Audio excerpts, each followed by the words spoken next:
Olá pessoal, vamos lá aqui resolver mais dois exercícios, prova de matemática no nono ano, isto é do ano 2015, a segunda fase.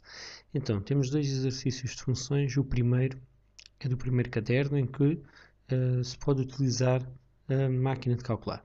E diz o seguinte, temos aqui uma função de proporcionalidade inversa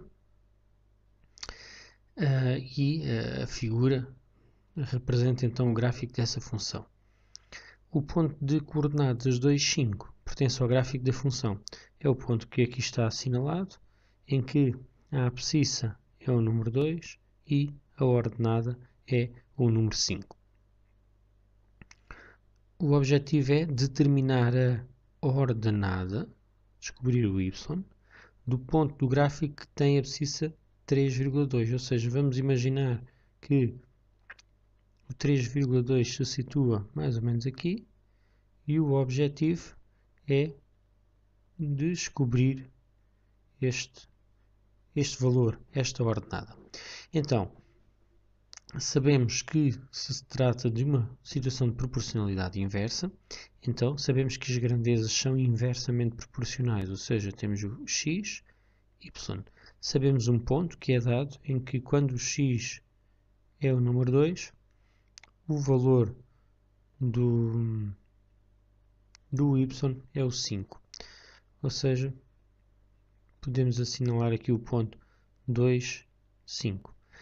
E o objetivo agora é descobrir o y, sabendo que o x é 3,2.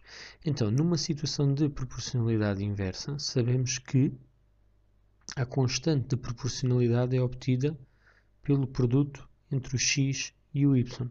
Então, se eu multiplicar as duas grandezas, terá de dar 2 vezes 5 igual a 10. Então, significa que o número que eu ando à procura vezes o 3,2 terá de dar 10. Isto significa que 3,2 vezes o número que eu não sei qual é, o resultado tem que ser 10. Ou seja, esse número é igual à constante de proporcionalidade a dividir por 3,2. E, como estamos no caderno 1, podemos utilizar a máquina de calcular para determinar o valor. O que será 10 dividir por 3,2, que vai dar 3,125. 3,125. Então, este é o resultado do exercício. No mesmo exame, mas noutro caderno, no caderno 2, temos o exercício 12.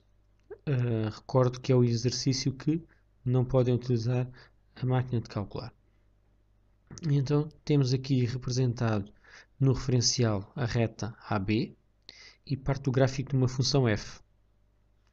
Sabemos que o ponto P é a origem do referencial, os pontos A e B pertencem respectivamente aos semi-eixos positivos ao x e ao y, ou seja, o A está sobre o eixo OX e o B sobre o eixo OY. O ponto B tendo a ordenada 2, então sabemos que este valor aqui é o número 2. E temos também a expressão do gráfico de f, ou seja, x ao quadrado, o que nos indica logo que se trata de uma função quadrática. 12.1. Qual das seguintes equações pode definir a reta AB? A reta AB é uma reta que nós apenas através da análise visual sabemos logo que é uma reta que tem declive negativo. Então, como se trata de uma reta, a expressão será y igual a ax mais o b. O a é o declive. Ora, como a reta está a decrescer, então significa que o declive tem que ser um número negativo. Ou seja, olhando para as opções, só temos aqui hipótese C ou D, porque os outros, o x, o número que está ao pé do x é positivo, é o número 1. Então, estas duas serão para riscar. Temos a C ou a D.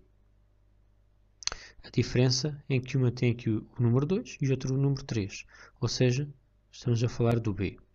O B é a ordenada na origem. Ou seja, o B corresponde ao valor no y, da ordenada, quando a reta toca no eixo dos y, não é? Ou seja, é a ordenada na origem. A reta toca no eixo do y em que número? No número 2. Até já está aqui assinalado. Então significa que o B tem que ser o número 2. Logo, a resposta correta será a C. 12.2 diz que temos uma função g cujo gráfico é simétrico do gráfico da função f relativamente ao eixo OX. Calcula o número designado por f raiz de 3 mais o g de 2.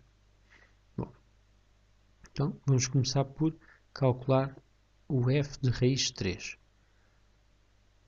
A função f, nós temos a expressão.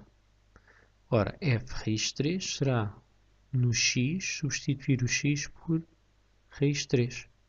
Raiz de 3 ao quadrado, ou seja, a raiz quadrada e o quadrado vão se anular, o que dará 3. Relativamente a g de 2. Bom, g de 2 nós não temos a expressão do g, mas dizem-nos que g é simétrico ao gráfico da função f relativamente ao eixo OX. Ou seja, é simétrico. Então quer dizer que a função g dá o mesmo valor da f, mas com sinal contrário.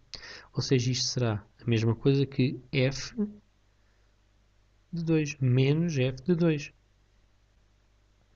Ora, então temos 2 ao quadrado menos 4.